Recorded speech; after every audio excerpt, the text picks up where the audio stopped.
Van Johnson. For millions, he was the ultimate all-American guy. The red-haired, freckle-faced heartthrob who charmed a nation during wartime.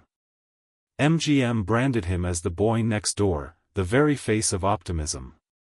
He was the clean-cut kid mothers adored and young girls had on their walls. By the mid-1940s, an avalanche of fan mail was hitting his doorstep every week, more than almost any other star in Hollywood. Legions of fans were completely captivated by this persona, and it generated a fortune for the studio, but there's a shocking rumor that's been making the rounds online, one that claims at 92 years old, Van Johnson made a final, explosive confession, that he slept with 8 actors in a single night. How could one of Hollywood's most wholesome stars live with a secret that's scandalous? It's the kind of claim that sounds too wild to be true, until you start to understand the hidden world behind Hollywood's golden curtain. To get to the truth, we have to go all the way back to the beginning. Because beneath the carefully polished surface of the golden era lies a story of heartbreak, betrayal, and survival. Before the rumors, before the scandal, there was Charles Vandell Johnson, born in Newport, Rhode Island, in 1916. His childhood was anything but the picture-perfect life he'd later project on screen. His mother left the family when he was just a boy. Some accounts say she struggled with alcoholism, leaving him with a cold, distant father who didn't approve of his son's dreams. That strained relationship was a quiet ache that would follow him for the rest of his life. But young Van wasn't going to be trapped. He found his escape on the stage, and the moment he graduated high school in 1935, he packed his bags for New York City, determined to leave the chill of his Newport home behind for the warmth of the spotlight. New York was a whirlwind. He started out as a substitute dancer, and his natural charisma landed him work in off-Broadway shows and as a chorus boy. He was paying his dues, a classic story for any performer. His big break came when the legendary George Abbott cast him in the musical Too Many Girls. It was a small role, but it was a foot in the door. And on that production, he met another ambitious redhead who would become a friend for life, Lucille Ball. When Hollywood made a movie of Too Many Girls in 1940, Johnson came along for the ride. But it was Lucy who saw his real potential. After a short, failed contract with Warner Brothers, Johnson was ready to give up and head back to New York. But Lucille Ball picked up the phone. She called the head of casting at MGM and insisted they give her friend a screen test. MGM, the biggest studio in Hollywood, saw exactly what Lucy saw. They signed him immediately and put him through their star-making machine. He took acting classes, speech classes, you name it. They gave him small parts, but he was getting noticed. The studio saw in him the perfect embodiment of wholesomeness, an image they desperately needed to sell to a nation on the brink of war. With his bright red hair, freckles, and a smile that could light up a theater, Van Johnson was the all-American boy next door. The studio built his image relentlessly. He was the soldier, the sailor, the bomber pilot who just happened to live down the street. He joked that he was in every branch of the service without ever leaving MGM, sometimes finishing one Thursday morning with June Allison and starting a new one Thursday afternoon with Esther Williams. He was paired with the biggest female stars of the day, and the fan mail poured in. Teenage girls, the Bobby Soxers, screamed his name. They called him the voiceless Sinatra, and by 1945 he was one of the biggest box office draws in the world. Van Johnson wasn't just a movie star, he was a phenomenon. But the man inside the image was living a lie, and that perfect facade was about to crack. In the spring of 1943, Van Johnson was on the edge of major stardom. He'd just been cast in A Guy Named Joe, starring his idol, Spencer Tracy. This was the role of a lifetime. Then, on the night of March 31st, everything changed. He was driving to a screening with his close friends, actor Keenan Wynn and his wife, Evie, when a car blew through a red light and smashed into them head-on. The accident was brutal. Johnson suffered a severe fractured skull and deep cuts to his face. For months, his life hung in the balance. He went through multiple operations, and doctors had to insert a metal plate into his forehead to reconstruct his skull. The scars were so bad that for the rest of his career, he had to wear heavy makeup to hide them. MGM, ever the practical business, wanted to replace him in the film. But Spencer Tracy, one of the biggest stars in the world, flat out refused. He told the studio to shut down production and wait for Johnson to recover. So they did. Johnson spent 4 long months healing at the home of his friends, the Winns. When he finally returned, A Guy Named Joe was a massive hit, and it launched him into the stratosphere. Ironically, the accident that nearly killed him also saved his career. His injuries made him ineligible for military service in World War II. While Hollywood's other leading men, Clark Gable, Jimmy Stewart, Henry Fonda, were all in uniform, Van Johnson was one of the few left to fight the war on screen.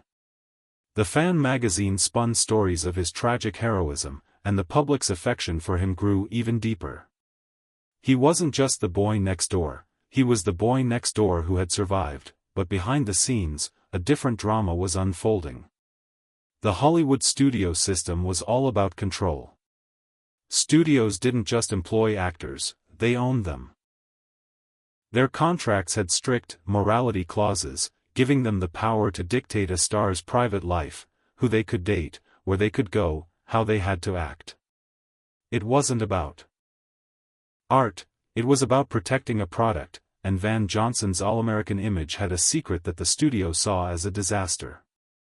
Whispers about his sexuality had followed him for years.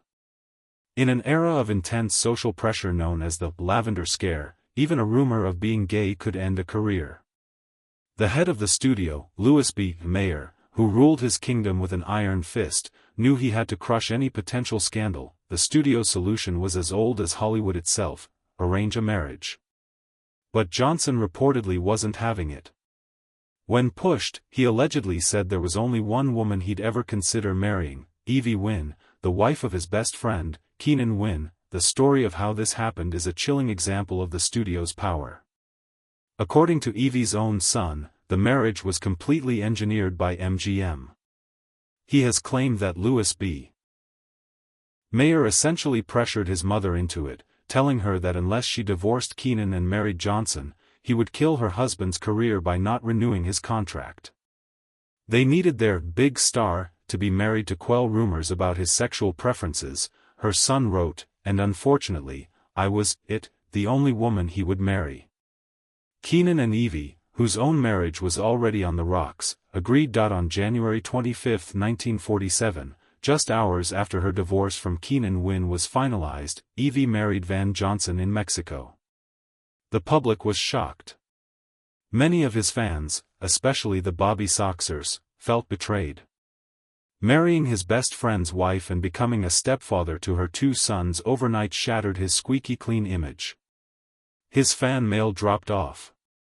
Even his friend Lucille Ball was disappointed, later saying that fame had turned him into a selfish man willing to do anything to protect his career. Their marriage was, by most accounts, complicated and unhappy. On the surface, they played their roles perfectly, appearing in magazines as the ideal Hollywood family. They even had a daughter together, Skylar, in 1948. But behind closed doors, things were tense. Evie would later describe her husband as nothing like his on-screen persona. He was moody, withdrawn, and reclusive. The marriage wasn't a romance, it was a business deal designed to keep a secret buried. It was a lie they lived for over a decade, but like all illusions, it was destined to fall apart. So that brings us back to the shocking claim that started all this. The story that a 92-year-old Van Johnson confessed to sleeping with 8 actors in a single night. It's a jaw-dropping piece of gossip. So where did it come from? Well, after digging through reputable biographies, archived interviews, and news reports, the truth is, there is absolutely no evidence to support this claim. None. Van Johnson passed away in 2008 at an assisted living facility in Nyack, New York. He gave no deathbed interviews. He made no shocking final confessions. The 8 Actors a Night story appears to be a total fabrication, a piece of modern internet lore created for. But while the sensational headline is false, it stems from a kernel of truth that is far more complex and tragic. The real story isn't about some impossible number of nightly flings, it's about the very real, lifelong rumors of Van Johnson's homosexuality and the brutal lengths the studio went to hide it. The whispers never stopped, even after he married Evie. They just went deeper underground, becoming one of Hollywood's worst-kept secrets. Biographers and historians have written about a hidden queer world in old Hollywood, where closeted stars could find moments of freedom at secret parties and private gatherings.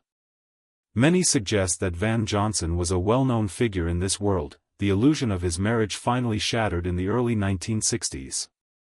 While starring in a London production of The Music Man, Johnson reportedly began an affair with a young male dancer in the show. The revelation was devastating.